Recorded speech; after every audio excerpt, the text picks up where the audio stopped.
근데 꼭 한번 다시 와보고 싶었습니다. 지난번 예배당 이제 건축하시고 그때 왔을 때 굉장히 강한 인상도 받았고, 또 유영묘 목사님은 굉장히 오랜 기간 동안 제가 정말 존경하고 또 본받기를 원하고 교제가 있었던 목사님이신데, 오늘 이렇게 아주 특별한 시간에 말씀을 전하기 위해서 제가 이 자리에 부름을 받고, 개인적으로는 한소망교회 통해서 제가 좀 힘 얻고 가고 싶은 마음입니다. 이 어려운 때인데 많이들 모이신 것도 참 대단하시고, 또 무엇보다도 그 뜨거운 열정이 너무 감사합니다.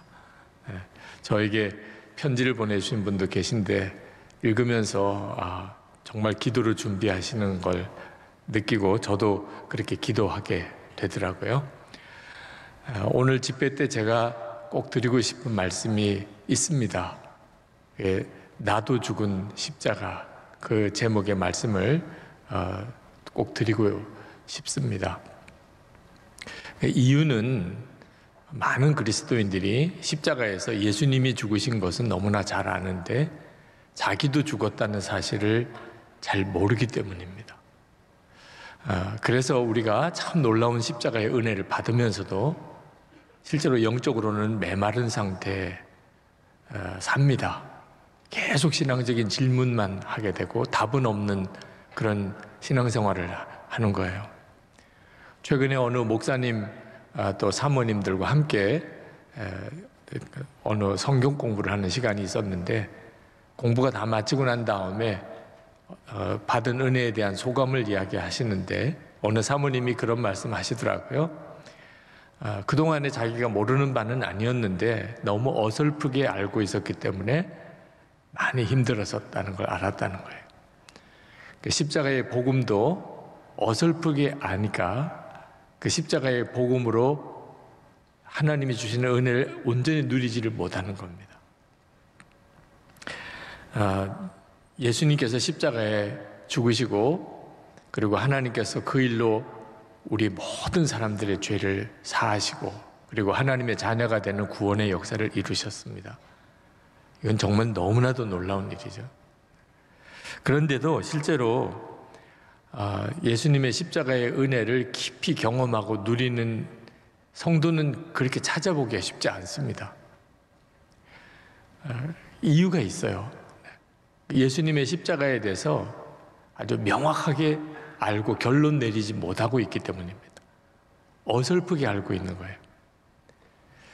사도 바울은 이 십자가의 복음에 대해서 이런 고백을 합니다. 내가 그리스도와 함께 십자가에 못 박혔나니. 여러분, 예수님 십자가에 못 박히실 때 사도 바울도 함께 못 박혔나요? 마태복음, 마가복음, 누가복음, 요한복음, 여러분이 읽으시는 복음서에 예수님이 십자가에 못 박히실 때 사도 바울도 함께 못 박힌 기사가 나오나요? 정말 말도 안 되는 이야기를 하고 있는 겁니다. 많은 그리스도인들이 이 말씀이 무슨 의미인지를 정확히 이해를 못하고 있어요. 도대체 사도 바울이 예수님 십자가에 못 박힐 때 어떻게 같이 못 박혔나요? 그런데 성경 속에 사도 바울은 그렇게 고백을 하고 있는 겁니다. 내가 그리스도와 함께 십자가에 못 박혔나니. 사도 바울은 사실 예수님을 육신으로 계실 때는 만나보지 못한 사람이에요. 그리고 빛 가운데 오시는 예수님을 다메섹 도상에서 만났어요. 그리고 그가 아라비아 광야에서 3년 동안 성령께서 가르쳐 주시는 복음을 들었습니다. 그 복음이 무엇인가 하면, 예수님이 십자가에 못 박히실 때 예수님만 죽으신 게 아니고 예수님 안에 있는 성도들이 함께 예수님과 함께 죽었다고 하나님이 그렇게 정하셨습니다. 사도 바울이 여기서 완전히 뒤집어진 겁니다. 예수님만 죽은 십자가가 아니고 나도 죽은 십자가구나. 그래서 내가 그리스도와 함께 십자가에 못 박혔나니, 이렇게 고백을 한 거예요. 그리고 사도 바울의 삶이 있었던 겁니다. 사도 바울만 또 죽은 것도 아니에요.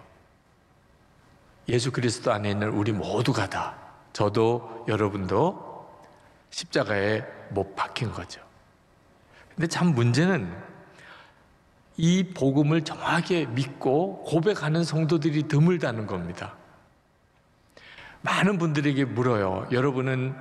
여러분이 죽었음을 믿습니까? 그러면 아니라는 거예요. 목사님, 저는 아직 안 죽었어요. 죽어야 될 텐데 왜 안 죽나 몰라요. 하나님 앞에 나를 죽여달라고 기도하고 있어요.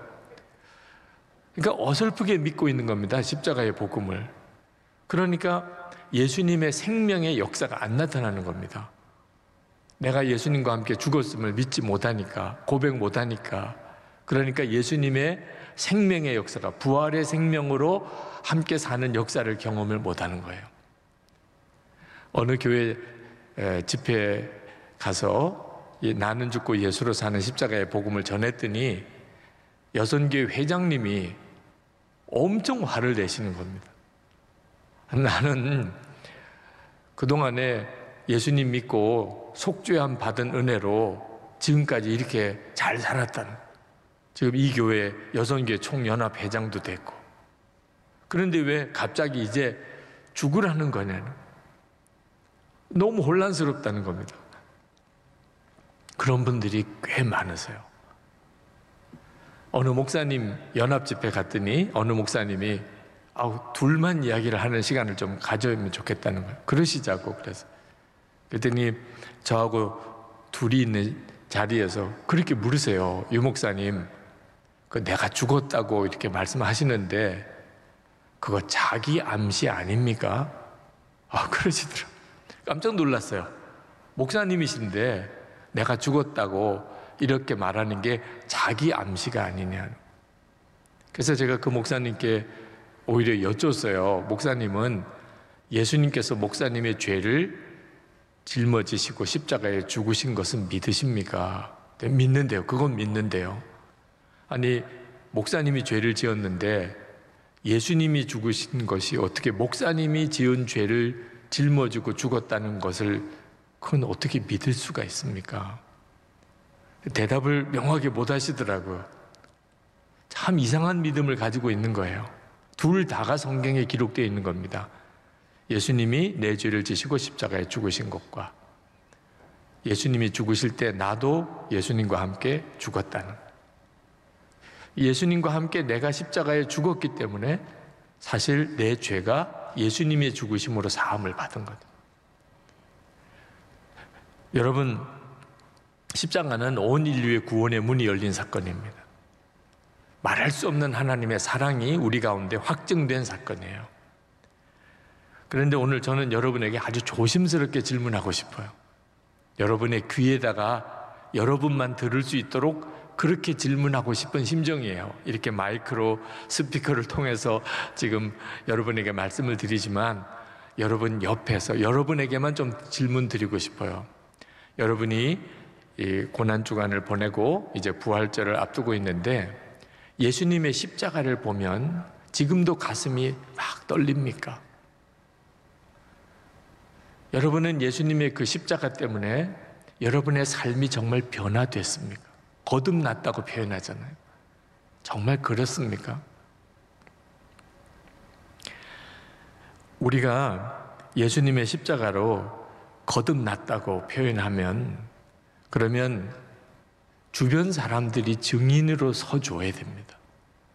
내 남편은 진짜 거듭났어요. 내 아내는 진짜 거듭났습니다. 우리 엄마 아빠, 내가 나이가 들어서 다른 친구 집에도 가봤는데 우리 엄마 아빠는 진짜 완전히 다른 사람이에요. 여러분의 자녀들이 증언을 해줘야 돼요. 여러분의 부모님이 증언해내야 돼요.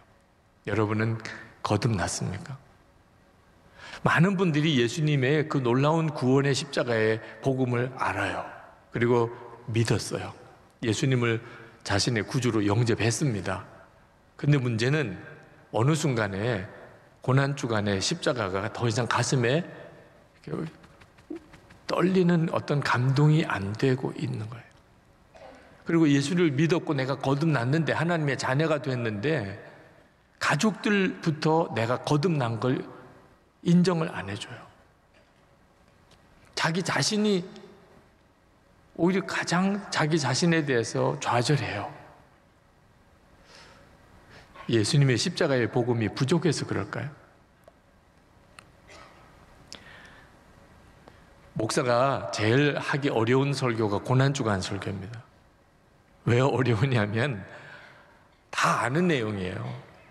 교인들이 다 아는 내용을 또 설교를 해야 되는 겁니다. 참 교인들도 대단해요. 다 아는 내용을 또 처음 듣는 것처럼 들어줘요. 목사도 다 아는 내용, 교인들 다 아는 내용을 마치 처음 설교하는 것처럼 다시 또 십자가의 이야기부터 고난주간 설교를 해요. 교인들도 그렇게 듣고 자기 보고 하라고 그래도 할 수 있는 설교를 또 처음 듣는 것처럼 들어줘요. 이게 고난주간이에요. 게다가 더 난감한 건 벌써 부활절 현수막이 붙었어요. 아니, 부활할 줄 모르고 해야 이게 실감이 나는 거예요. 예수님이 고난당하시고 죽는 것이 너무 안타깝고 비참하고 슬프고 이렇게 해야 이게 실감이 나는 거예요. 그리고 부활절에 예수님이 부활하셨습니다 이렇게 가야 되는데 고난주간 들어가기 전에 벌써 부활절 집회를 하는 거예요.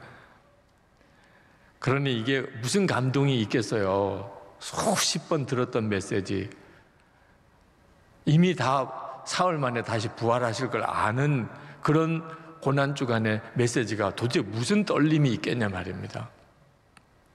그런데 여러분, 다 아는 내용이기 때문에 감동이 없는 게 아닙니다. 남의 이야기 있기 때문에 감동이 없는 거예요. 남의 이야기는 그저 한두 번 듣고 아는 내용이면 그 다음부터 감동이 없어요. 내 이야기는 달라요. 저희 부친은 피난 내려오신 분이세요. 6.25 때요. 뭐 피난만 내려온 정도가 아니고 저희 부친은 국군이었고 저희 큰아버님은 인민군이었고 강제로 동원되어서 그렇게 형제가 남북에서 이렇게 서로 총뿌리를 겨두었던, 피난 내려오면서 일가 친척들이 수원 근처에 있는 창고 건물에서 폭격을 맞고 거의 다 죽었어요. 그러니까 저희 어른들 모이면 그 6.25 때 겪으셨던 일들을 이야기하세요. 저는요 다 기억나요. 하도 많이 들었으니까 나보고 하라고 그래도 할 것 같아요. 근데 참 놀라운 것은 하여튼 모일 때마다 하시는 이야기인데 매번 그때마다 눈빛이 살아있어요. 그때 그 시간 그 순간으로 가신 거예요. 어떻게 그럴 수 있을까? 그분들에게 있어서는 6.25는 항상 현재 사건이에요. 우리는 다 우리 민족사에 6.25 전쟁이 있다는 걸 압니다. 모르는 사람이 누가 있겠어요? 어린아이도 알지요. 그러나 실제로 6.25 그때를 경험한 사람에게는 그건 다른 문제예요. 그들은 이미 오랜 세월이 지났지만 여전히 그 6.25로 인하여 그의 인생은 엄청난 영향을 받고 있습니다. 자기 이야기가 됐을 경우는 달라요. 예수님의 십자가의 사건도 마찬가지입니다. 예수님의 십자가의 사건을 처음 들었을 때, 전도를 받았거나 처음 집회를 갔거나 또는 목사님의 설교를 처음 십자가의 구원의 복음을 들었을 때는 진짜 충격이죠. 그때 성령의 역사로 속주의 확신을 얻었고 하나님의 사랑에 대한 확신을 얻었을 때 그때는 정말 사람들이 뒤집어지죠. 문제는 그게 한 해가 지나고 두 해가 지나고 5년이 지나고 10년이 지나고가 문제인 거예요. 예수님이 나를 위해 십자가에 죽으신 이야기는 수도 없이 들었어요. 근데 예수님의 십자가가 예수님만 달려 죽은 십자가인 경우에는 어느 순간부터는 이제 더 이상 눈물이 없어졌어요. 늘 아는 이야기예요. 설교를 시작하면 이제 결론까지도 다 나와요. 근데 만약에 나도 죽은 십자가인 경우에는 문제가 다릅니다. 나도 죽은 십자가인 경우에. 여러분에게 있어서 십자가의 사건이 여러분도 죽은 십자가냐 하는 거예요. 그게 중요한 문제예요. 이 고난 주간에 우리가 뭘 점검해야 하는 거죠? 예수님의 십자가 사건은 너무나 분명한 사건이에요. 우리가 진짜 믿음으로 취할 수 있어야 하는 것이 나도 죽었는가 하는 겁니다. 저는 본의 아니게 교인들을 속이고 지금까지 살아왔어요. 그건 정말 본의가 아니에요. 제가 착하게 생겼기 때문에. 그래서 사람들이 저를 착한 줄로 알아요. 여러분, 사람이 착하게 생긴 거하고 실제로 착한 거하고는 다르다는 걸 여러분도 아마 살아보면 다 아실 거예요. 그죠? 다른 거예요. 사람이 착하게 생기고 순하게 생기고 온유하게 생기고 그렇다고 해서 사람이 그런 건 아닙니다. 저는 저 자신에 대한 좌절이 굉장히 컸어요. 무엇보다도 제가 악한 자라는. 근데 교인은 저를 좋은 목사로 생각해요. 얼굴이 착하게 생긴 것 때문에. 그건 저를 엄청나게 두렵게 만드는 거죠. 결국은 주님 앞에 갔을 때 제 진짜 모습을 이제 다 드러나 알게 될 텐데 그 순간이 두려운 겁니다. 저는 제가 거듭날 때 십자가에서 제가 속죄함을 받은 은혜를 경험했습니다. 그건 정말 놀라웠어요. 속죄에 대한 말씀을 들은 것과 실제로 그 속죄를 경험한 것은 다른 문제였어요.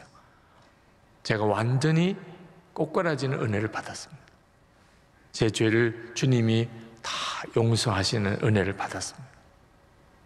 그러나 제가 눈 떠야 될 십자가가 하나 더 있었어요. 그게 바로 저를 죄에서 온전히 건져내는 십자가의 능력입니다. 저는 속죄의 은혜는 확신했지만 끊임없이 계속되는 이 죄의 속수무책이었어요. 특히 마음의 죄.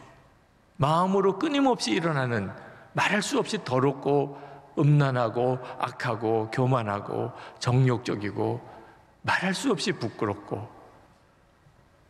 주님은 마음으로 지은 죄도 실제로 지은 죄와 같다 그랬어요. 저는 설교하는 목사입니다. 교인들에게는 의롭게 사는 것, 정결하게 사는 삶, 그리고 그 회개의 삶, 그리고 용서와 사랑의 삶을 설교해요. 그런데 실제로는 제가 그렇게 살지를 못할 때가 많습니다. 그럴 경우는 설교를 해야 돼요, 말아야 돼요? 저는 하나님 앞에 하나님, 제가 정말 설교자로 합당치 않으면 언제든지 저를 내려주십시오. 제가 오늘 이 설교를 교인들 앞에 해도 됩니까? 정말 몸부림치면서 기도했던 적이 많습니다. 이게 도무지 해결이 안 되는 거예요. 설교를 하고 어떻게 살아야 되는지 알고 영적인 어떤 비밀과 진리도 깨달았지만 실제로 내가 그렇게 살아내지 못하는 저를 이거 어떻게 해야 될지요. 멀리 있는 사람들은 뭐 그렇게 저 자신을 꾸미고 가릴 수 있다 하더라도 함께 사는 제 아내나 저희 두 딸, 또 저와 함께 목회하는 우리 부목사님들, 또 제 모든 걸 옆에서 지켜보시는 장로님들, 교회 직원들, 그들을 어떻게 속일 수 있겠어요? 하나님 앞에 이 문제로 정말 간절히 매달려서 만약에 제가 아무리 생각해도 저는 하나님이 쓰시는 그런 정말 진실한 목사가 아닌 것 같아요. 그래서 목회를 정말 그만둘 생각까지 했습니다. 교회 사찰이라도 하나님 시켜주시면 차라리 그게 마음이 편할 것 같아요. 그때 하나님께서 제게 주신 답이 갈라디아서 2장 20절입니다. 내가 이미 죽었다는 거예요. 기절하는 줄 알았어요. 죽고 싶은데, 그렇게 죽고 싶은데 주님은 내가 이미 죽었다는 거예요. 만약에 제가 저의 내적인 죄에 대해서 그렇게 심각하지 않았다면 저는 내가 이미 죽었다는 말씀이 복음으로 들리지 않았을 거예요. 상당히 많은 그리스도인들이 이 나는 죽고 예수로 사는 십자가의 복음을 굉장히 힘들다고 느끼는 것 같아요. 죽는 것이 힘들다. 근데 저는 복음이라고 느꼈어요.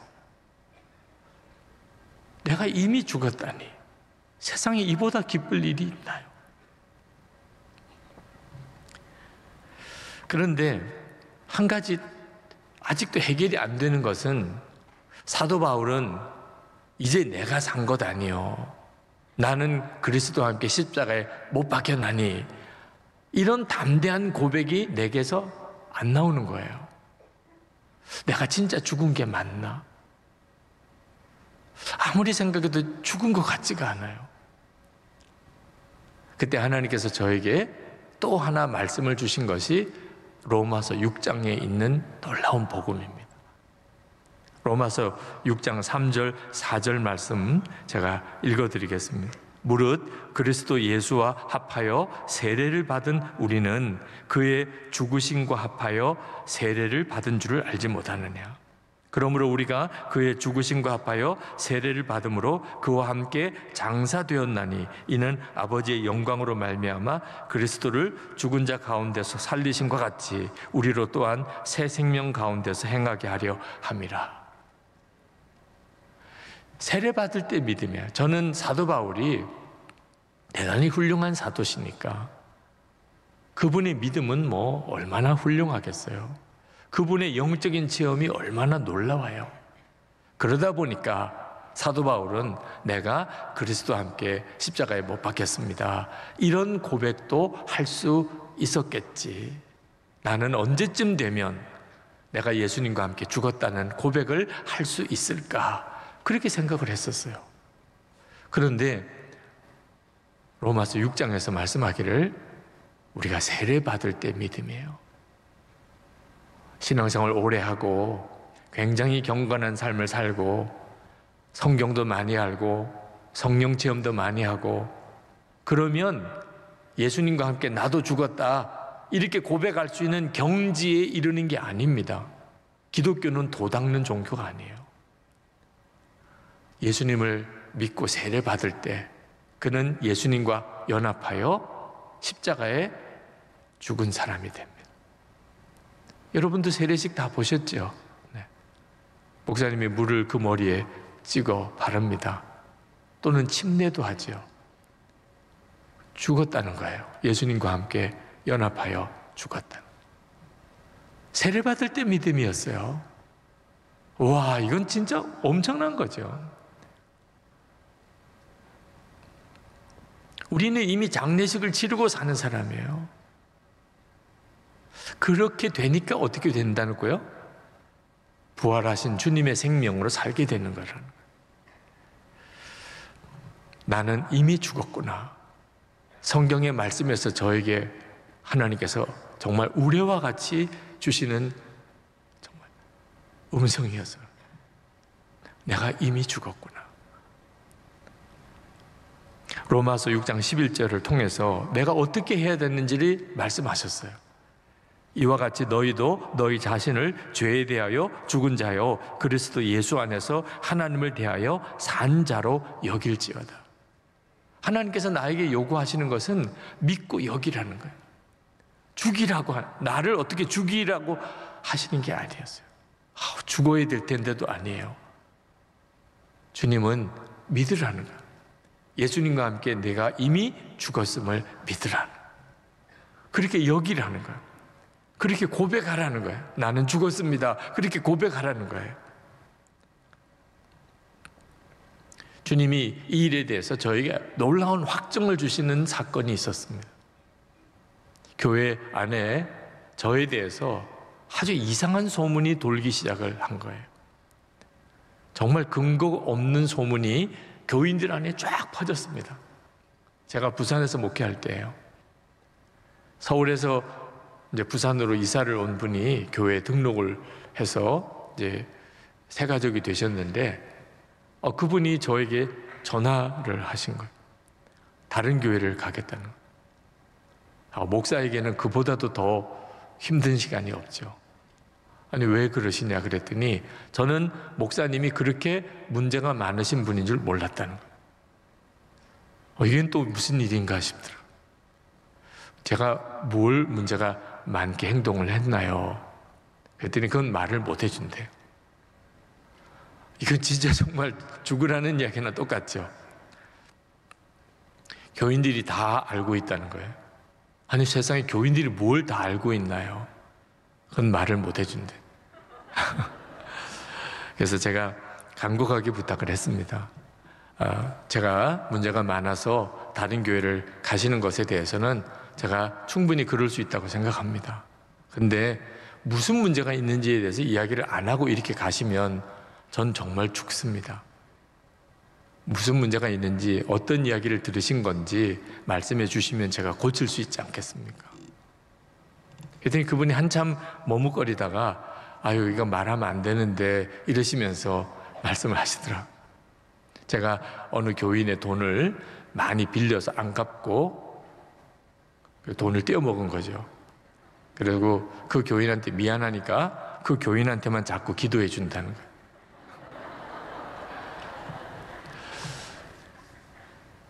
아니, 도대체 누가 그런 이야기를 하십니까? 교인들이 다 알고 있던데요. 정말 너무나 놀랐어요. 제가 어느 참 재정적인 어려움에, 극한 어려움에 처한 교인들에게 그 사정을 알리기도 어려워요. 알리기도 쉽지 않은 사연 때문에. 근데 그런 사정을 알기 때문에 그분이 새벽기도 나와 기도할 때 그분을 위해서 정말 간절히 기도를 해드렸어요. 기도에 힘이 필요하다고 싶었습니다. 근데 그걸 이상하게 그렇게 소문을 내신 분이 있으신 것 같았어요. 제가 교인들에게 느끼는 배신감이 엄청 컸어요. 예배 끝나고 저에게 말씀의 은혜 받았습니다. 목사님 오늘 정말 은혜 많이 받았어요. 다 그러셨어요. 교인 중에 어느 누구도 저에게 목사님 어떻게 그렇게 하셨어요? 이렇게 말씀하시는 분 없었어요. 장로님부터 권사님, 집사님 어느 누구도 저에게 그런 말씀 한 적 없어요. 그런데 어떻게 주일에 그렇게 저에게 은혜 받았다고 하고 가실 수 있죠? 어떻게 그렇게 웃는 얼굴로 저를 보실 수 있죠? 그리고는 다 유목사님이 이랬대, 유목사님이 이런 거 알아? 이렇게 막 소문이 온 교인들에게 퍼진 거예요. 와, 사람 믿을 만한 사람 없네. 그런 줄 몰랐네. 당신만 알아야 돼. 다른 사람 알면 안 돼. 장로님들한테도 배신감이 느껴지고 권사님들한테도 그렇고 그동안에 저에게 웃는 얼굴로 인사하신 교인들이 어쩌면 그럴 수 있죠. 반드시 이 일은 밝혀야 될 거다. 그렇지 않겠어요? 네. 그렇지 않으니까 도대체 누가 그런 말을 처음 했는지, 그리고 교인들 앞에 해명하게 해죠. 근데 하나님께서 허락을 안 하시는 거예요. 누가 그런 말을 했는지 묻지 마라. 누가 그런 말을 했는지 알려고 하지도 마라. 지나고 난 다음에 하나님이 오르셨죠. 만약에 제가 그때 누가 그런 말을 했는지 정말 쥐잡듯이 찾아 들어가면 찾았겠죠. 누구에게 들으셨어요? 그 말을 도대체 누가 해주었어요? 찾으면 뭐예요? 저는 아마 용서와 사랑에 대한 설교를 더 이상 할 수 없었을 거예요.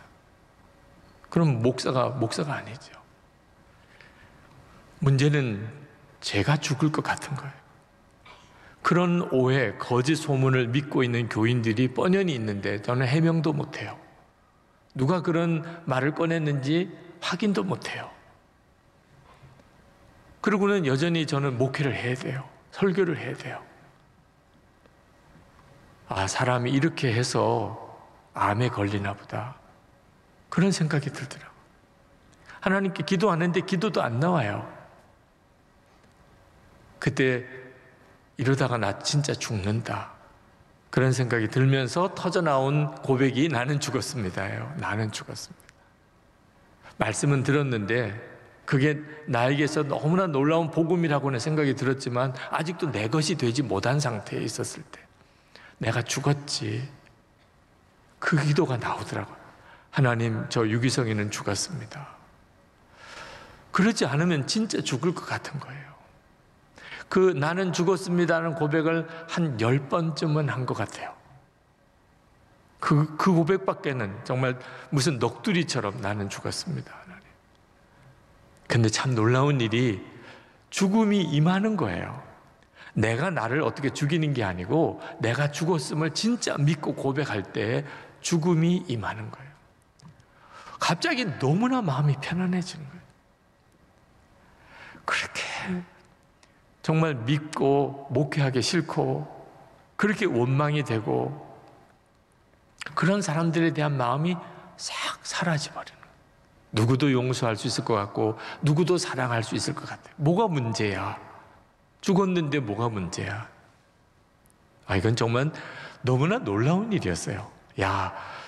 나의 죽음을 받아들이는 일이 그게 복음이구나, 진짜 사는 길이구나 하는 사실을 처음 깨달았어요. 자, 그러면 이제는 어떻게 기도해야죠? 그래서 하나님께 주님의 마음을 달라고 기도했어요. 나는 죽었으니까 내 마음은 너무 편안하고 이제는 더 이상 목회 못하겠어요. 정말 배신감에 치를 떨겠어요. 어떻게 그럴 수 있나요? 이런 마음 다 사라졌어요. 그럼 이제는 뭘 어떻게 기도해야 되죠? 그래서 주님의 마음을 달라고 기도했어요. 근데 갑자기 속에서부터 왜 그렇게 슬픔이 솟구쳐 오르죠? 그때 기도하는 방석이 정말 눈물 콧물로 다 젖을 정도로 그렇게 울었어요. 나중에는 지쳐서 울 수도 없었을 정도로. 근데 참 이상한 거죠. 제가 왜 우는지를 모르고 그냥 슬픈 거예요. 그래서 생각해 봤습니다. 그냥 강대상 뒤에서 거의 쓰러진 상태에서 내가 죽었다고 하는 사실을 고백하고 해결됐는데 내 마음에 난 왜 이렇게 슬픈 거야?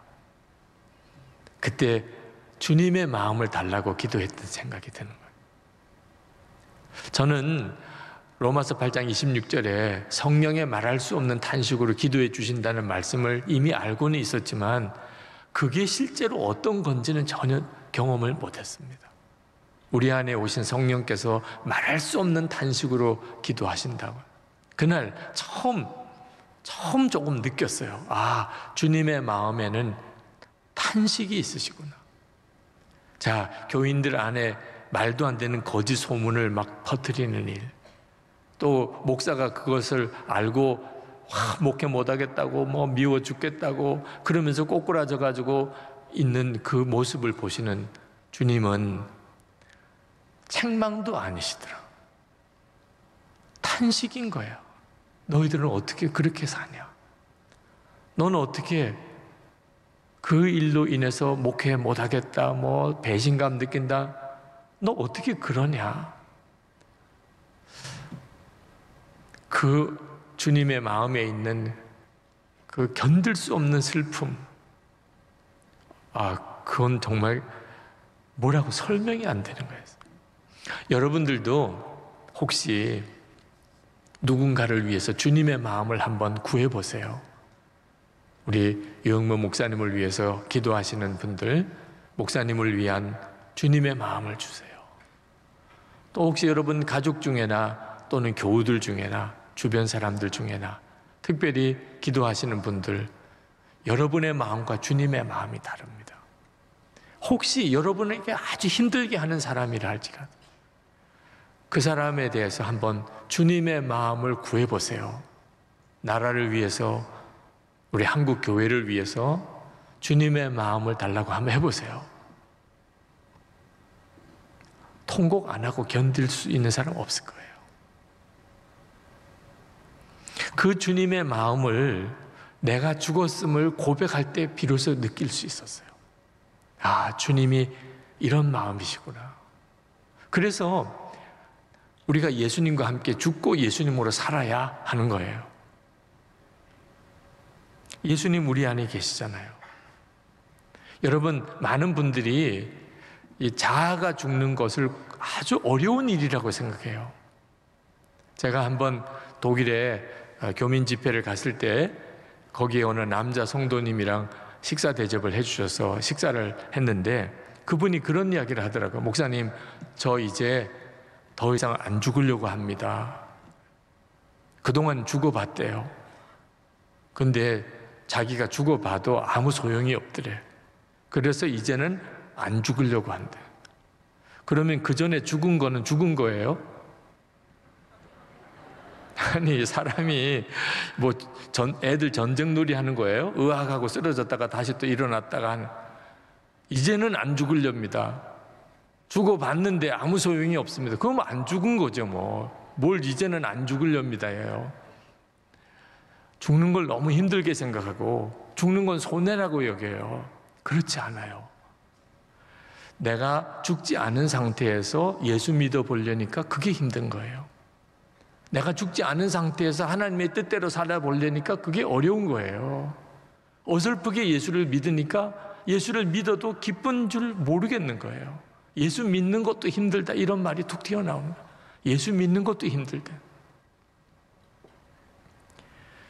주은혜교회 박영덕 목사님이라고 계시던데 그분과 한번 청년 집회에 갔다가 그분이 설교 중에 그런 이야기를 하시더라고요. 어느 청년 집회에서 우리가 예수님과 함께 이미 죽었고 예수님으로 사는 자가 아니면 예수 믿는 게 아니다. 이런 설교를 했는데 그날 저녁 집회 끝나고 한 청년이 찾아왔어요. 숙소에. 그러면서 자기가 목사의 아들이라고 성가대 지휘도 하고 있다는 거예요. 그런데 자기는 지금까지 예수를 믿고 예수님과 함께 죽었다는 한 번도 그렇게 생각해 본 적이 없다는 거예요. 그러면 자기는 지옥 가냐 이렇게 묻더래요. 그래서 그 목사님이 지옥 간다 이렇게 이야기를 했대요. 그랬더니 이 청년이 막 얼마나 얼굴이 그냥 뻘개지면서 화가 난 얼굴이더래요. 무슨 그런 말도 안 되는 이야기를 하냐. 나 목사 아들로 교회에서 성실하게 교회 신앙생활 했고 지금 교회에서 성가대 지휘까지 하고 있는데 내가 죽었다고 하는 그 믿음은 없는 것뿐이지 나 예수 안 믿었다고 말할 수 없지 않냐. 이런 뜻인 것 같아요. 그래서 그 목사님이 그 청년에게 이야기를 했대요. 우리가 죽지 않았는데 어떻게 다시 살았다고 말할 수 있냐. 죽지도 않았는데 어떻게 예수님의 생명으로 살았다고 내가 말할 수 있냐. 성경에 분명히 말하지 않았냐. 로마서 6장 8절에 만일 우리가 그리스도와 함께 죽었으면 또한 그와 함께 살 줄을 믿노니. 죽었으니까 그 다음에 사는 거 아니냐. 너 예수님과 함께 죽었냐? 대답을 못 하더래요. 죽지도 않았는데 너가 어떻게 예수님으로 살았다고 말할 수 있냐. 너 같은 애가 자꾸 교회 성가대 지휘도 하고 이러니까 헷갈리는 거야 사람들이. 예수 믿는 게 뭔지. 이렇게 이야기를 했대. 저는 그렇게 말 못하겠어요. 제가 목사 아들이었기 때문에 그 청년의 심정을 저는 100번 이해해요. 네. 그 목사님은 진짜 강하게 이야기를 하셨더라고요. 그러면서도 제가 도전을 받았어요. 성도들을 계속 어설프게 예수 믿게 해서는 안 되는 거구나. 자기가 예수를 믿는 건지 안 믿는 건지 명확하지가 않은 상태에 있으니까 본인도 헷갈리고 주변 사람도 다 헷갈리는 거예요. 저 사람이 예수 믿는 사람인데 왜 저렇게 살지? 이렇게 헷갈리는 거예요. 저는 주님께서 제 안에 계시면서 아무런 역사를 행하지 않으시는 것에 대해서 굉장히 답답했었어요. 예수님이 제 안에 계신 것에 대해서 눈이 뜨였어요. 예수님이 아니면 설명이 안 돼요. 지금 이 시간에도 여러분 예수님 아니면 오늘 이 자리에 오실 분이 없어요. 지금 영상으로 이 말씀을 듣는 분들도 다 똑같아요. 여러분 안에 실제로 예수님이 계시지 않다면 오늘 이 집회에 올 마음이 생기지도 않습니다. 근데 문제는 왜 예수님이 내 안에 계시기만 하시지 역사는 안 해주시냐 말이에요. 예수님이 내 안에 계시면, 나와 함께 계시면 예수님이 함께 계시는 어떤 증거가 내 삶 속에 나타나야 되잖아요.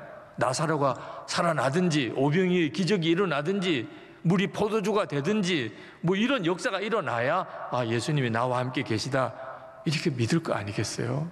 근데 왜 예수님은 내 삶에 문제가 생길 때, 어려움이 있을 때 아무 역사를 안 해주실까? 근데 깨닫게 되더라고요. 역사를 안 하시는 게 아니고 못 하시는 거예요. 내 안에 계시지만 역사를 못 하시는 거예요. 왜? 내가 안 죽으니까. 주님은 손님으로 계신 거예요. 손님으로. 요한복음 2장에 가나 혼인잔치 이야기 아시죠? 예수님이 손님으로 계실 때는 포도주가 떨어져도 주님은 아무 일도 안 하셨어요. 그 집에 손님이시니까. 그런데 그 어머니 마리아가 예수님이 주인 노릇을 하게 하셨잖아요. 종들 보고 이분이 시키는 대로 하라. 그러고 난 다음에 물이 포도주가 되는 기적이 일어났잖아요. 예수님이 손님이 아니고 주인이실 때 여러분 안에 계신 예수님은 여러분의 삶의 주인이세요? 손님이세요? 우리는 주님이라고 고백해요. 예수님 주님이시죠. 근데 예수님도 그렇게 생각하실까? 제가 한번 외국에 이렇게 나가 집회를 할 때 어느 교민 가정에 묵은 적이 있습니다. 그런 경우가 있다금 있어요. 굉장히 그래도 사업도 성공하고 돈도 많이 버신 그런 교민들, 집도 굉장히 커요. 그래서 강사 숙소 하나쯤 집에 이렇게 내놓는 건 일도 아니고 뭐 어지간한 호텔에 묵는 것보다 더 좋아요. 근데 그렇게 되면 꼭 듣는 이야기가 있습니다. 그 주인 되시는 집사님 내외가 꼭 그렇게 이야기를 해요. 목사님 집처럼 여기시래요. 목사님 계시는 동안 여기는 목사님 집이라고 생각하시라. 그럼 저는 너무 감사하다고 그렇게 하겠다고 말은 하지만 한 번도 제 집처럼 여긴 적은 없어요. 제가 만약에 제 집처럼 여기면 일단 궁금하잖아요. 방은 몇 개냐, 그죠? 장롱은 어떻게 생겼냐, 화장실은 어떠냐, 창고는 어떠냐. 제 집이면 궁금해요, 안 해요? 여러분 집이 생겼으면 다 둘러볼 거예요, 안 둘러볼 거예요? 제가 아이고 이제 내 집처럼 여기라고 그랬으니까 한번 다 둘러봐야 되겠다. 그런 순간부터 굉장히 어색해지게 되겠죠. 저는 이슬라는 방에 갇혀 지내요. 네.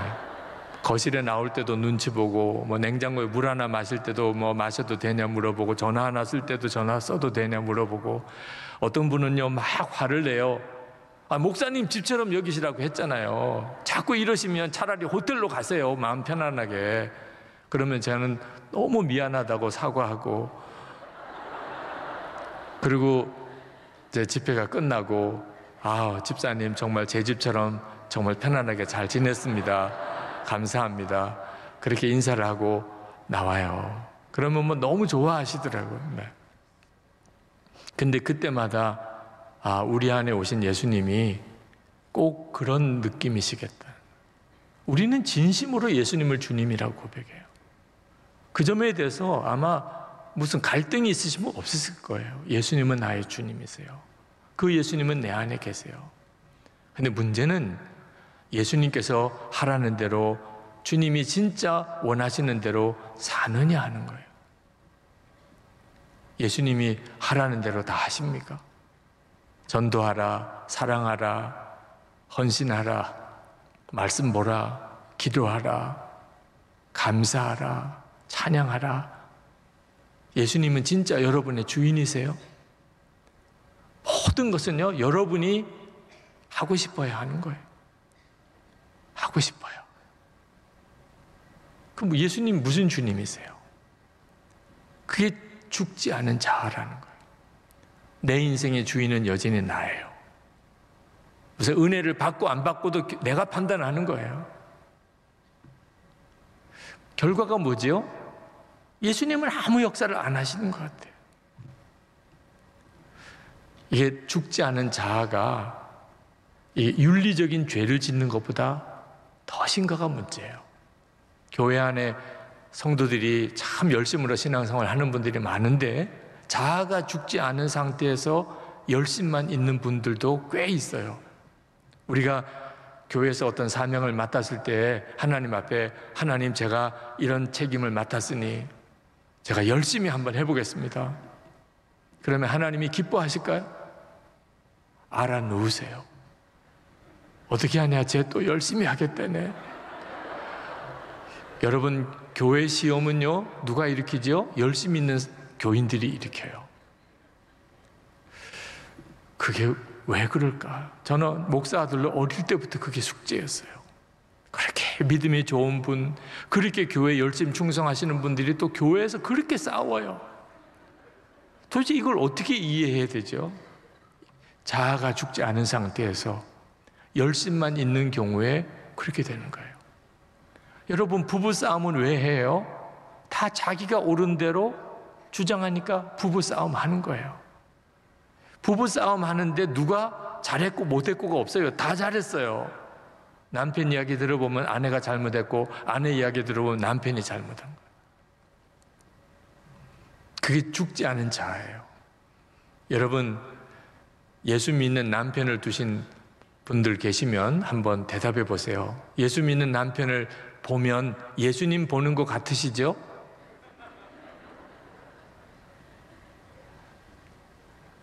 무슨 질문인지 이해가 안 되세요?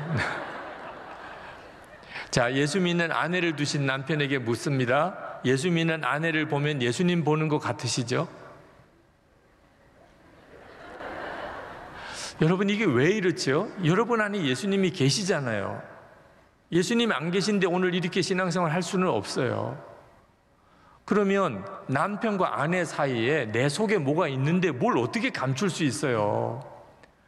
남편 속에 아내가 다 몇 번씩 들어갔다 나오잖아요. 그런데 남편 안에 예수님이 계신 걸 모르겠다. 그게 남편의 자아가 안 죽을 때 일어나는 일이에요. 예수님을 영접하고도 아내도 몰라요. 자아가 안 죽으면. 아내가 예수를 영접했죠. 예수를 믿으니까 이렇게까지 온 거죠.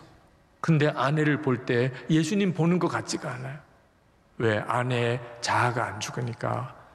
예수님을 모시고도 남편이 도무지 예수님을 보는 것 같지 않은 거예요. 여러분, 진짜 심각한 것은 우리 아이들이에요. 엄마 아빠가 예수 믿어요. 예수님이 마음에 계시죠. 사실 어릴 때부터 예수님으로 인하여 자라는 축복을 받은 거예요. 근데 예수 믿는 성도의 가정의 자녀들 중에 믿음 잃어버린 자녀들이 많습니다. 왜 그렇죠? 엄마 아빠가 자아가 안 죽으니까 그 아이의 눈에 엄마 아빠 속에 계신 예수님을 만나기는커녕 시퍼렇게 살아있는 엄마 아빠의 자아만 보는 거예요. 그러니까 어떤 결론을 내려요? 완전히 사기꾼인 거예요. 우리 목사님은 모르셔 우리 엄마 아빠의 비밀을 이루고 있으시는 거예요. 목사님한테 가서 확 일러버릴까? 집에서 어떻게 싸우는지, 아빠가 무슨 짓을 했는지, 엄마가 무슨 일을 하는지 이루고 있다니까요. 그러다가 아이들이 크면 무슨 세상 없는 복음을 들어도 나 우리 엄마 아빠 알아. 예수 잘 믿는다고 소문났어. 그런데 완전히 엉터리야. 그게 예수 믿는 거야. 더 이상 복음도 못 들어요. 이게 얼마나 무섭습니까? 어떤 목사님이 그런 말씀 하시더라고요. 은퇴하실 때 목회하면서 평생 목회하면서 뭐 땅 팔아바친 교인, 건물 팔아바친 교인, 뭐 피 뽑아서 헌금한 교인 다 보았는데 성질 뽑아 바친 교인은 한 번도 못 봤다고. 우리 한소망교회 교인들은 다 성질 뽑아 바쳤죠. 네. 그게 예수님만 죽은 십자가가 아니고 나도 죽은 십자가인 것을 진짜 믿을 때예요. 죽은 사람인 거예요. 아, 저 사람을 보면 죽은 사람이구나. 그렇게 느껴지는 거죠. 여러분, 나 하나만 정말 죽었다고 정말 믿어지면 그러면 가정 다 바뀝니다. 주님은 나를 통하여 우리 가정 안에 살아계신 주님으로 역사하세요. 내가 죽었다고 정말 믿으면 나 한 사람만 그렇게 되어도 교회에 말할 것도 없어요. 여러분이 있는 일터에서 여러분 한 사람만 내가 죽었다고 정말 믿으면 그때부터 주님의 역사가 나타나요. 여러분이 유능하고 무능한 게 문제가 안 돼요. 제 페이스북에 제가 설교를 잘 못한다고 누가 글을 올렸어요. 왜 그런 글을 제 페이스북에 올리나 몰라.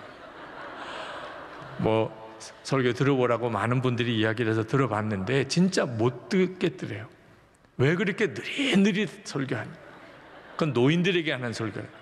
요즘 젊은 사람들, 요즘의 새로운 세대들은 그런 식으로 설교하면 안 된다.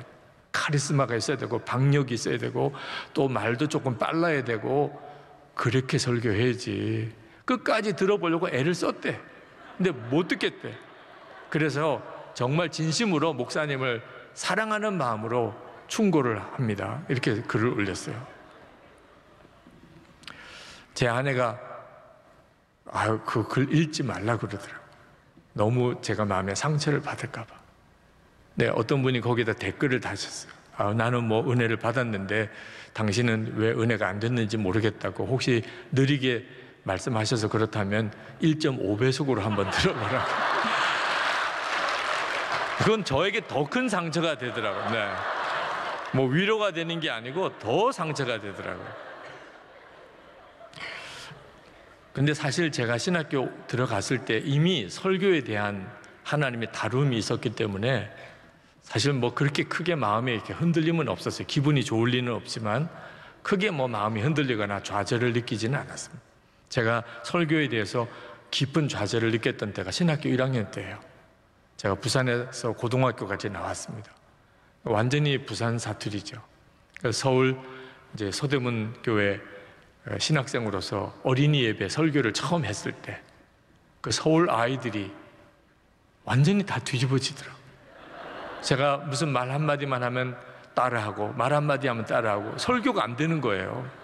성격이 조금 내성적이고 사람 앞에 나서는 거 자신이 없어 하고 그런 성격인 제가 엄청 그때 상처를 받았어요. 이게 설교를 마무리를 못 하겠는 겁니다. 설교하는 게 목사인데 어린아이들까지 이렇게 반응하면 난 어떻게 설교하나. 그래서 제가 신학교 1학년 때 말투를 부산 억양을 고쳤어요.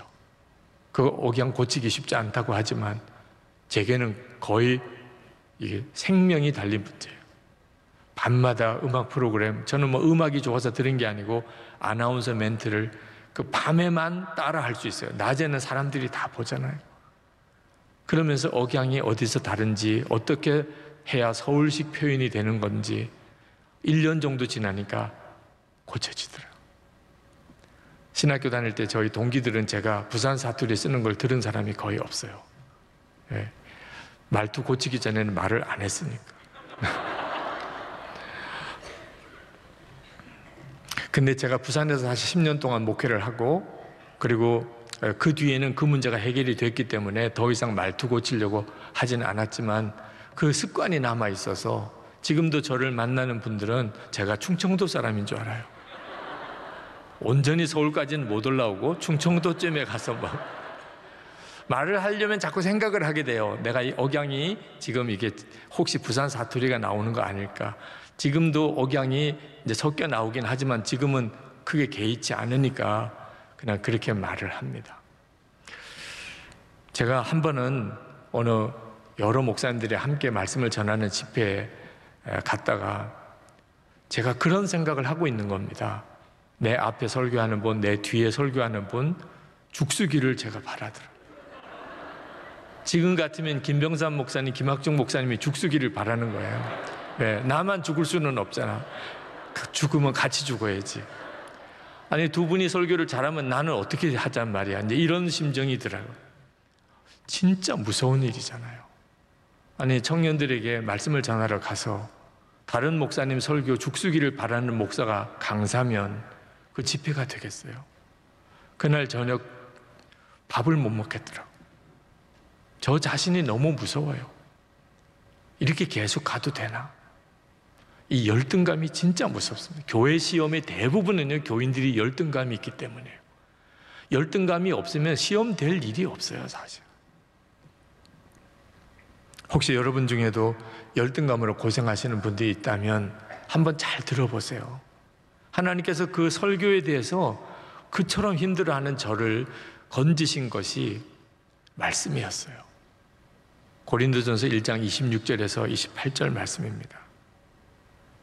그 말씀 속에 이렇게 말씀하고 있어요. 그러나 하나님께서 세상에 미련한 것들을 택하사 지혜 있는 자들을 부끄럽게 하려 하시고 세상에 약한 것들을 택하사 강한 것들을 부끄럽게 하려 하시고 하나님께서 세상에 천한 것들과 멸시받는 것들과 없는 것들을 택하사 있는 것들을 폐하려 하시나니 이는 아무 육체라도 하나님 앞에서 자랑하지 못하게 하려 하심이라. 여러분, 이 말씀이 믿어지십니까? 저는 그때 안 믿어지더라고요.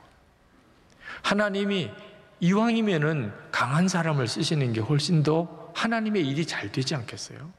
왜 굳이 약한 자를 택하시냐 말이에요. 3일 동안 큐티가 안 돼요. 적용이 안 되니까. 말씀을 모르겠는 건 아닌데 믿어지지가 않는 거예요. 저는 저희 부친이 목회를 하셨는데 참 어려운 목회를 하셨어요. 어느 정도 어려웠는지 다 설명을 못 드리겠어요. 그저 하나만 말씀드리면 저희 어머님이 제가 신학교 다닐 때 돌아가셨어요. 저는 어머님 세상 떠나실 때 아버지가 약해서 어머니를 지켜주실 수 없어서 사실 목사는 교인들에게 대접을 받아요. 근데 그 속 힘든 거는 다 아내가 짊어져야 돼요. 목회자의 아내가 참 어려운 사명입니다. 저는 아버님 목회가 많이 힘든 것 같이 아버님이 성격적으로 너무 유하시기 때문이라고 생각했어요. 많은 분들이 저희 부친을 성자라고 이야기하셨어요. 저는 한 번도 화낸 적을 본 적이 없어요. 교인들에게도. 화날 일이 없어서 그런 건 아니셨어요. 집에서는 힘들어 하시는 걸 역력이 보이지만 한 번도 화를 내신 적이 없어요. 저는 그게 약해 보였어요. 그래서 어머니 돌아가셨다고요. 저는 목사도 약하면 안 된다고 생각했어요. 나는 어쩔 수 없이 목사가 돼야 되는데 나는 절대로 약한 목사는 안 돼야 되겠다. 내가 약하면 아내도 죽고 아이들도 고생하는 줄 그렇게 생각했어요. 근데 문제는 설교가 안 되는데 어떻게?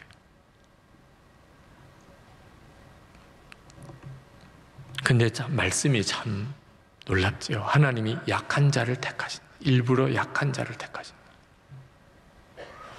제가 3일째 되는 날 더 이상 큐티를 이렇게 미룰 수도 없고 마음에 이건 믿느냐 안 믿느냐 문제다. 이해를 해서는 말씀이 넘어갈 수가 없어요. 그래서 하나님 앞에 결단을 했습니다. 그리고 성경책을 펼쳐서 한마디 기도했어요. 하나님, 믿겠습니다. 그리고는 성경책을 끌어안고 그냥 꼬꾸라졌어요. 얼마나 울었는지 몰라요. 여러분, 하나님의 말씀을 진짜 믿는 게 이렇게 힘든 거더라고요. 알고 있는 말씀은 많은데 진짜 믿는 말씀이 적은 사람이 있어요. 건성으로 그냥 읽으니까요. 삶에 적용을 안 하니까. 하나님이 약한 자를 택하여 쓰신다.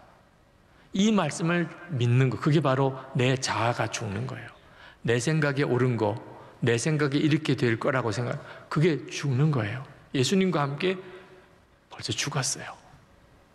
그때서야 비로소 말씀이 내 것으로 받아들여져요. 근데 그날 엄청 울었는데 이상하게 마음이 완전히 달라지는 느낌이에요. 설교를 할 때 너무너무 편안해요.